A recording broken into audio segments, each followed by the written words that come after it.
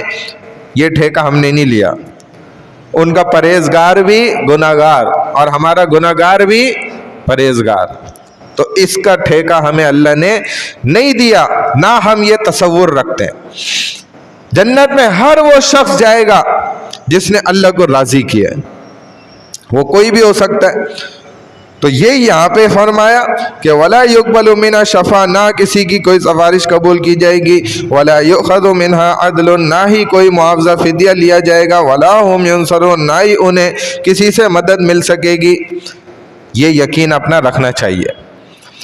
تو عدل یہ اللہ کے علاوہ وہاں کوئی نہیں دے سکتا۔ دنیا میں تو کرا لیتا ہے نا انسان، اثر و رسوخ کی بنیاد پر، بعض دفعہ پیسے کے زور پر، بعض دفعہ اپنی طاقت کے زور پر، بعض دفعہ ایک عام آدمی بھی جا کر کسی کی ضمانت لے کر اس کو چھڑا لیتا ہے، لیکن آخرت میں یہ سب کچھ نہیں ہوگا۔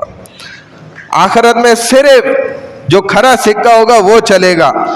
تو یہی فرمایا وَأَلْقَوْا، وَاتَّقُوا يَوْمَ لَا تَجْزِي نَفْسٌ عَن نَفْسٍ شَيْئًا، کوئی کسی کے کام نہیں آ رہا ہوگا، نہ کوئی کسی کو چھڑا سک رہا ہوگا۔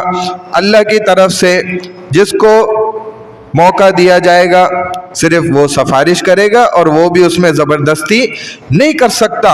اللہ کی طرف سے اجازت ملے گی، اس دن ہر کوئی اپنا اعمال نامہ الگ لے کر کھڑا ہوگا۔ قرآن میں اللہ فرماتے ہیں نا، یوم یفر المرء من اخیہ وامہ وابیہ وصاحبتہ وبنیہ لکل امرئ منہم یومئذ شأن یغنیہ، یعنی کہ کیا مطلب کہ باپ الگ کھڑا ہوگا اپنا اعمال نامہ لے کر، ماں الگ کھڑی ہوگی اعمال نامہ لے کر، شوہر الگ کھڑا ہوا ہوگا، بیوی الگ کھڑی ہوگی، امام صاحب الگ لے کر کھڑے ہوں گے، مقتدی صاحب الگ لے کر کھڑے ہوں گے، حتیٰ کہ نبی اپنا اعمال نامہ الگ لے کر کھڑے ہوں گے، اور ان کے امتی الگ اپنا اعمال نامہ لے کر کھڑے ہوں گے۔ اعمال نامے کے علاوہ اللہ یہ نہیں دیکھ رہے ہوں گے کہ یہ کالا ہے کہ گورا ہے، عربی ہے کہ اجمی ہے، اس کی کھال کس رنگ کی ہے، اس کا خاندان کون سا ہے، اس کی ذات پات کیا ہے، کچھ نہیں دیکھیں گے۔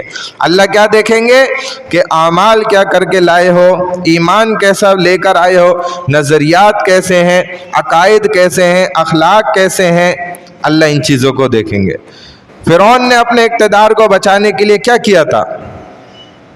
اس نے بچوں کو قتل کروایا اپنی طاقت کو بچانے کے لیے۔ اب یہ تذکرہ آگے فرما رہے ہیں اللہ، وَإِذْ نَجَّيْنَاكُمْ مِنْ آلِ فِرْعَوْنَ، اور یاد کرو جب ہم نے تمہیں آل فرعون، قوم سے جو قوم کی فرعون کی جو قوم تھی اس سے تم کو جو ہے نا نجات دلوا دی۔ یعنی کہ دیکھیں ایک فرعون کے اپنے جھتے کے بھی لوگ تھے، اور ایک عمومی قوم تھی میرے آپ کی طرح، رعایا جو کہلاتی ہے۔ تو اللہ نے اس رعایا کو گویا فرعون سے اور آل فرعون سے نجات دلائی، ان کے جھتے سے نجات دلائی۔ اور وہ کیا کرتے تھے؟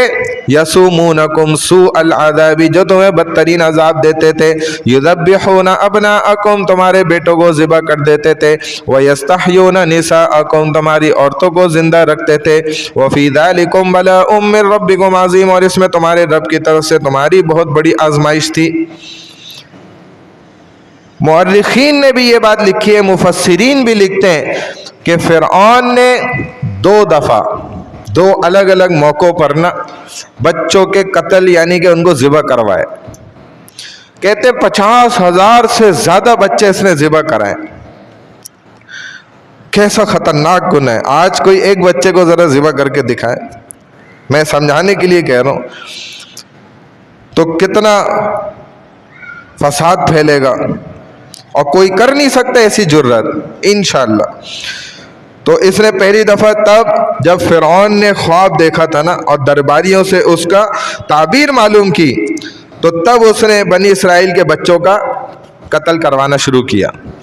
ایک اس نے یہ عمل اس وقت کیا تھا، اور دوسرا اس نے یہ حرکت تب کی تھی جب حضرت موسیٰ علیہ السلام کو نبوت ملی، وہ نبی بنے، تو بنی اسرائیلیوں کی افرادی قوت کو توڑنے کے لیے فرعون نے بچوں کو ذبح کروانا شروع کر دیا کہ ان کی افرادی قوت توڑ دی جائے۔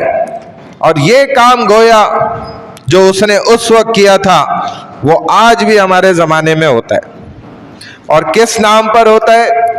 خاندانی منصوبہ بندی کے نام پر بچوں کا قتل کیا جاتا ہے۔ اللہ بچائے، بڑا خطرناک عذاب ہے یہ۔ اور اس کے پیچھے جو راز بتایا جاتا ہے جھوٹا، وہ کیا بتایا جاتا ہے کہ جی خوشحال خاندان، خوشحال گھرانہ، بچے دو ہی اچھے، یہ پالیسیاں سامنے پیش کی جاتی ہیں، حالانکہ سراسر یہ کوئی پالیسی بھی مسلمانوں کے حق میں نہیں ہے۔ اس کے پیچھے نظریہ افرادی قوت ہے کہ مسلمانوں کا جھتہ بڑھتا ہوا نظر آنا یہ یہودیوں کے لیے خطرے کا باعث ہے۔ مسلمانوں کی تعداد کا بڑھنا، عددی شمار کا زیادہ ہونا، یہ کس چیز کی نشانی ہے؟ ان کے لیے سب سے بڑے خطرے کی نشانی ہے۔ اسی لیے اسقاط حمل کے نام پر بعض دفعہ بچوں کو اس انداز سے قتل کیا جاتا ہے کہ وہ خود قتل کے زمرے میں بھی شامل ہو جاتا ہے۔ 4 مہینے کے بعد اس کو قتل کرنا جب روح اس میں آ چکی ہوتی ہے۔ ان میں بعض دفعہ واقعتاً حقیقت میں دیکھا جائے تو یہ خطرناک انداز استعمال کیے جا رہے ہوتے ہیں۔ اس میں شک نہیں ہے کہ بعض دفعہ ایسا ہوتا بھی ہے کہ عورت کی طبیعت کو دیکھا جاتا ہے، اس کی صحت کو دیکھتے ہوئے، کیونکہ بچے پیدا کرنا کوئی فرض تو نہیں ہے، نہ کوئی واجب ہے، تو اگر اس کی واقعی طبیعت اور اس کے جسمانی اعضاء کے اعتبار سے اگر اس کو نقصان ہونا ہوتا ہے تو ٹھیک ہے، پھر کوئی غلط بھی نہیں ہے۔ لیکن جب مغرب کی یہ غلط سوچ کے ساتھ یہ عمل کیا جاتا ہے تو وہ باعث خود گناہ ہے۔ تو اللہ نے یہاں پر یہی فرمایا کہ دیکھو ہم نے تمہیں آل فرعون سے کیسے نجات دی، نجیناکم، ہم نے تم کو نجات دی بتدریج، تھوڑا تھوڑا کر کے ہم نے تمہیں اس سے نجات دلا دی۔ یہ کیسے میں ترجمہ کر رہا ہوں، یہ میں آپ کو سمجھاتا ہوں۔ یہ عربی کا قاعدہ ہے، لفظ نجیناکم یہ لفظ استعمال ہوا ہے جس باب سے عربی میں وہ آتا ہے تفعیل سے، اور تفعیل کے باب کے اندر معنی چھپا ہوا ہے بتدریج کا، یعنی کہ جس کو سلو پوائزن کہتے ہیں، آہستہ آہستہ آہستہ آہستہ کوئی کام ہونا۔ تو اس سے پتہ چلتا ہے کہ ہم نے بنی اسرائیلیوں کو بتدریج تھوڑا تھوڑا وقتاً فوقتاً فرعون سے نجات دلاتے رہے۔ لہذا مورخین نے بھی یہ بات لکھی ہے کہ بنی اسرائیل تھوڑا تھوڑا کر کے مصر کو چھوڑ کے بھاگتے تھے، کچھ کچھ لوگ نکلتے تھے، 2 4 8 10 12 ایسے تھوڑے تھوڑے کر کے فرعون سے نجات حاصل کرنے کے لیے وہ نکلتے تھے، اور بڑی تعداد میں جو ایک ساتھ بڑا جھتہ لے کر موسیٰ علیہ السلام اپنی قیادت میں نکلے تھے۔ تو یہ فرمایا کہ مصر سے اس طرح انہوں نے جان چھڑائی، یہ بتدریج تھا۔ بنی اسرائیل جب ہجرت کر کے مصر آئے تھے تو ان کی تعداد صرف 72 تھی، اور 4 سے 5 صدیوں کے بعد جب یہ مصر سے نکلے تو ان کی تعداد 6,70,000 تھی۔ پہلے کتنی تھی جب آئے تھے مصر میں؟ 72۔ اور جب 2 سے 3 صدیوں بعد، 4 صدیوں بعد یہ نکل رہے تھے وہاں سے، تو تعداد دیکھیں اللہ نے 6,70,000 کر دی۔ اور لیکن وہ کیا چاہتا تھا؟ بچے کیوں ذبح کر رہا تھا، عورتیں کیوں چھوڑ رہا تھا؟ کہ ان کی عددی افرادی قوت میں کسی طرح بھی کم کر دوں، اور یہ خطرناک عمل تھا۔ وَفِي ذَلِكُمْ بَلَاءٌ مِّن رَبِّكُمْ عَظِيمٌ، یہ تمہارے رب کی طرف سے تمہاری بہت بڑی آزمائش تھی، لیکن اس آزمائش سے بھی اللہ نے تم کو نکالا۔ وَإِذْ فَرَقْنَا بِكُمُ الْبَحْرَ فَأَنْجَيْنَاكُمْ، یاد کرو اس وقت کو کہ جب ہم نے تمہارے لیے سمندر کو پھاڑ دیا۔ دیکھیں موسیٰ علیہ السلام اپنی قوم کو مصر سے لے کر رات میں نکلے، اور رات آپ کو پتہ ہے اندھیری ہوتی ہے، تو راستہ بھول گئے۔ اب جس سمت میں جانا تھا اس کے مخالف سمت پہ چل پڑے۔ اب اللہ کے ہر کام کے اندر خیر ہوتی ہے، اللہ کا نبی ہے چونکہ ساتھ، تو دوسری سمت میں چل گئے۔ اب جانا کہیں اور تھا، تو دیکھا سامنے مشرق کی طرف بحر قلزم ہے، سمندر آ گیا آگے۔ پیچھے مڑ کے دیکھا تو فرعون کی خون خوار فوج جو ہے وہ دوڑتی ہوئی گھوڑوں پر ان کے جانب آ رہی ہے۔ اب گھبرا گئے، کیونکہ بنی اسرائیلی کیا تھے؟ کوئی پکے ایمان والے تو تھے نہیں۔ اب ڈر گئے، خوف کھانے لگ گئے، اور موسیٰ علیہ السلام کو کہنے لگے اے موسیٰ یہ کیا کر دیا آپ نے؟ مروا دیا ہمیں، پھنسا دیا آپ نے۔ اب آگے سمندر اور پیچھے فرعون کی فوج ہے، اب تو ہمارا بیڑا غرق پکا ہے۔ آپ نے اپنے آپ کو بھی پھنسا دیا، ہمیں بھی پھنسوا دیا، اب ہم مارے گئے، اب فرعون نہیں چھوڑے گا۔ اب موسیٰ علیہ السلام تو اللہ کے نبی ہیں، جیسے ایک وقت آ گیا تھا حضرت ابو بکر صدیق رضی اللہ تعالیٰ عنہ بھی کچھ گھبرا گئے تھے، جب رسول اللہ صلی اللہ علیہ وسلم کے ساتھ غار ثور میں نا آپ نے پناہ لی، کفار سامنے آ گئے، ان کے پیر نظر آ رہے ہیں ابو بکر رضی اللہ تعالیٰ عنہ۔ ابو بکر رضی اللہ تعالیٰ عنہ نبی علیہ السلام کو کہتے ہیں یا رسول اللہ اب کیا ہوگا؟ یہاں تک آ گئے، پیر نظر آ رہے ہیں سامنے۔ تو نبی علیہ السلام نے کیا فرمایا؟ آپ نے بڑی عجیب بات فرمائی۔ آپ نے فرمایا کہ لا تحزن ان اللہ معنا، اے ابو بکر مت گھبراؤ، ہمارے ساتھ اللہ ہے، ہمارے ساتھ فرمایا۔ اور موسیٰ علیہ السلام نے کیا فرمایا؟ اپنی قوم کو کہا کہ میرے ساتھ اللہ ہے۔ دیکھیں فرق ہے نا، کہ لا تحزن مت گھبراؤ، انی معی اللہ، میرے ساتھ اللہ ہے۔ مع آپ نے پڑھا نا، تو میرے ساتھ اللہ ہے، اور نبی علیہ السلام نے فرمایا ہمارے ساتھ اللہ ہے، گھبرانے کی ضرورت نہیں ہے، اللہ نے سجا دیا۔ اب موسیٰ علیہ السلام کو کیا فرمایا کہ آپ اپنا عصا جو ہے نا وہ مارے پانی کے اوپر۔ موسیٰ علیہ السلام نے عصا مارا پانی پہ، اور اللہ نے پانی کو ہواؤں میں اٹھا دیا، دیواریں بن گئی پانی کی۔ کہتے ہیں 12 راستے بن گئے، 12 قومیں تھیں ساتھ، ہر قوم کے قبیلے کو اپنا راستہ خود سمجھ میں آ گیا، اور وہ وہاں سے دوڑ لگائی انہوں نے۔ اور ان کا آخری شخص جیسے ہی سمندر سے پار ہوا اور فرعون نے ان کو دیکھا دیکھی کہ یہ نکل گئے تو ہم بھی نکل جائیں گے، اس نے پوری فوج اندر ڈال دی سمندر میں، انہی راستوں پہ۔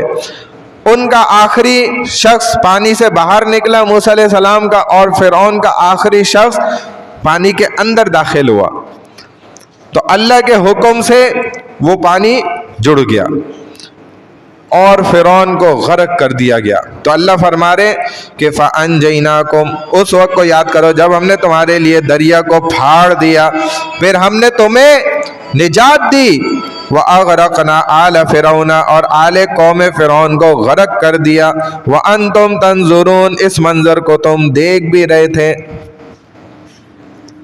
یہ بڑی عجیب بات اللہ نے فرمائی، یہ آخری بات ہے آج کی، کہ ایک تو یہ مثال نا جو اللہ نے بتلائی کہ موسیٰ علیہ السلام نے لاٹھی ماری اور پانی نے راستے بنا دیے، ہوا میں اڑ گیا پانی، یا اللہ یہ کیسے ہو گیا؟ اب ہم بتاؤ اللہ سے سوال کر سکتے ہیں؟ اللہ سے سوال کرنا ہمارا بنتا ہے؟ نہیں، کیونکہ اللہ ہی تو وہ ذات ہے کہ جن سے کوئی سوال نہیں کر سکتا۔ اللہ نے یہ کر کے دکھایا، لیکن پھر بھی دنیا میں ایسا ہوا ہے پہلے بھی اور بعد میں بھی، دنیا کے مختلف خطوں میں یہ واقعات اللہ نے کر کے دکھائے، جس میں سے ایک میں آپ کو ثبوت کے ساتھ مثال پیش کر رہا ہوں، بالکل ثبوت کے ساتھ۔ وہ کیا ہے کہ وہ حوالہ آپ کو بتا دیتا ہوں پہلے۔ مولانا عبد الماجد دریا آبادی رحمہ اللہ کی تفسیر میں انہوں نے خود لکھا ہے کہ 1934 کے اندر پہاڑ میں ایک جگہ زلزلہ آیا، وہ جگہ کون سی ہے؟ پٹنہ شہر، ٹھیک ہے، وہاں پہاڑ میں زلزلہ آیا تو لوگوں نے خود اپنی آنکھوں سے دیکھا کہ گنگا کا جو پانی تھا وہ 5 منٹ کے لیے بالکل خشک ہو گیا۔ حالانکہ گنگا کا پانی وہ 5 منٹ تک مکمل طور پہ کہتے زمین کو ہاتھ لگاؤ تو سوکھی تھی، اور کہیں پانی کا نام و نشان نہیں، کہاں غائب ہو گیا پانی؟ اللہ نے اس کو غائب کر دیا 5 منٹ تک، کہتے ہیں پورا، ٹھیک پورے 5 منٹ کے بعد پانی زمین سے ابل کے دوبارہ باہر آ گیا۔ جو اللہ ہواؤں میں پانی کو لے جا سکتے ہیں وہ زمین کے اندر بھی لے جا سکتے ہیں، اس اللہ کے لیے کوئی مشکل نہیں۔ اور لوگ کہتے ہیں ہم نے اپنی آنکھوں سے یہ دیکھا، تو اللہ نے کیسے راستے بنا دیے؟ یہ اللہ سبحانہ و تعالیٰ کی کاریگری ہے، اللہ ایسا کر کے دکھاتے ہیں، اللہ کے لیے کوئی مشکل نہیں۔ اور پھر یہ جو فرمایا نا کہ وَأَنْتُمْ تَنْظُرُونَ، اور دیکھو تم اس سارے معاملے کو دیکھ بھی رہے تھے۔ بنی اسرائیلیوں کو کہا ہم نے فرعون کو غرق کیا، مصر کا مالک تھا وہ، اس کا یہ نعرہ تھا فرعون کا کہ مصر میرا ہے۔ کیا تم اندھے لوگ ہو؟ تم دیکھتے نہیں ہو یہ دریا، یہ نہریں، یہ موجیں، یہ پانی، یہ میرے حکم کی محتاج ہے، میرے حکم سے چلتی ہیں۔ تو اللہ نے اس کو اسی پانی کے اندر نہ غرق کر کے دکھایا قوم کے سامنے، کہ دیکھو یہ کیا بولتا تھا کہ پانی اس کے حکم سے چلتا ہے، اب ذرا بچ کے دکھا۔ فرعون کیسا پھنسا، لوگوں کو بیوقوف بنا کے رکھا تھا، اب اسی پانی میں غرق ہو رہا ہے اور اپنے آپ کو بچا بھی نہیں پا رہا۔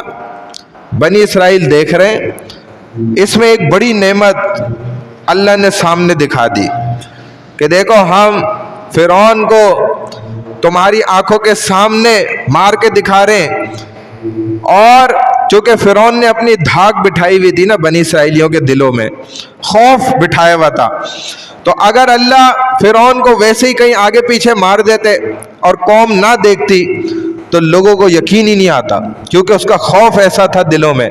تو اس لیے اللہ کیا فرما رہے ہیں کہ وَأَنْتُمْ تنظرون، کہ میں نے اے بنی اسرائیلیوں تمہارے آنکھوں کے سامنے باوجود اس کے کہ فرعون کا خوف اور اس کا دبدبہ تمہارے دلوں میں موجود تھا، ہم نے تمہیں تمہاری آنکھوں کے سامنے دکھایا کہ دیکھو وہ ڈوب رہا ہے، اور اپنی آنکھوں کے سامنے ثبوت دیکھ لو اس کو ڈوبتے ہوئے، تاکہ تمہیں دلوں سے یقین آ جائے۔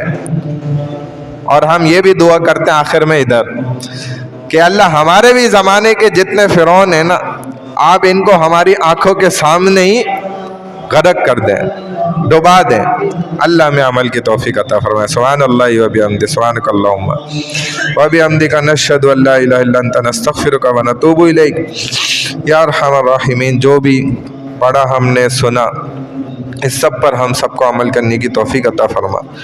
یا اللہ، قرآن کی تعلیم کو پوری دنیا میں عام کرنے میں ہم سب کو استعمال فرما لیجئے۔ یا اللہ، اس قرآن کی رحمتیں برکتیں ہم سب کو عطا فرمائیے۔ یا اللہ، اس کی رحمتیں برکتیں ہمارے گھروں میں بھی ان کا نزول فرما دیں۔ یا اللہ، جو لوگ آپ کے گھروں کو آباد کرتے ہیں، یا اللہ آپ ان کے گھروں کو آباد فرما دیں۔ یا اللہ، جو لوگ آپ کے گھروں کے اندر یا اللہ وقت دیتے ہیں اور یا اللہ جتنے بھی اعمال ہیں اس کے اندر جڑتے ہیں، یا اللہ آپ ان کے گھروں کے اندر برکتیں، وسعتیں اور رحمتیں نازل فرما دیں۔ یا اللہ، جتنے مسلمان جہاں کہیں پریشان حال ہیں، سب کی پریشانیوں کو دور فرما دیں۔ بیمار حال ہیں تمام کو صحت شفائے کامل عاجلہ نصیب فرما دیں۔ بے گناہ یا اللہ نوجوان، لڑکے لڑکیاں، مرد حضرات، خواتین جو سلاخوں کے پیچھے بند ہیں، یا اللہ ان کی جلد از جلد رہائی کا انتظام فرما دیں۔ یا اللہ، جتنے بھی نوجوان لڑکے لڑکیاں بے نکاحی ہیں، یا اللہ ان کو اچھے جوڑ کے نصیب کے یا اللہ رشتے عطا فرما دیجیے۔ یا اللہ، ان کی شادی بیاہ کے لیے جو اخراجات ہیں، اللہ غیب سے ان کے انتظامات فرما دیجیے۔ یا اللہ، جتنے بھی مسلمان اس دنیا سے رحلت فرما چکے ان تمام کی مغفرت فرما دیجیے۔ خصوصاً ہمارے والدین، عزیز و اقارب، رشتہ دار، یا اللہ ان کی قبروں کو نور سے منور فرما دیجیے۔ یا اللہ، رسول اللہ صلی اللہ علیہ وسلم نے جتنی خیر برکتیں، وسعتیں، رحمتیں اپنے لیے، امت کے لیے مانگی، اللہ ہمارے حق میں پورا فرما دیجیے۔ جن جن شرور سے، برائیوں سے آپ نے اپنے لیے، امت کے لیے پناہ چاہیے، اللہ ہم سب کو ان سے محفوظ فرما دیجیے۔ یا اللہ، ہماری تمام دعاؤں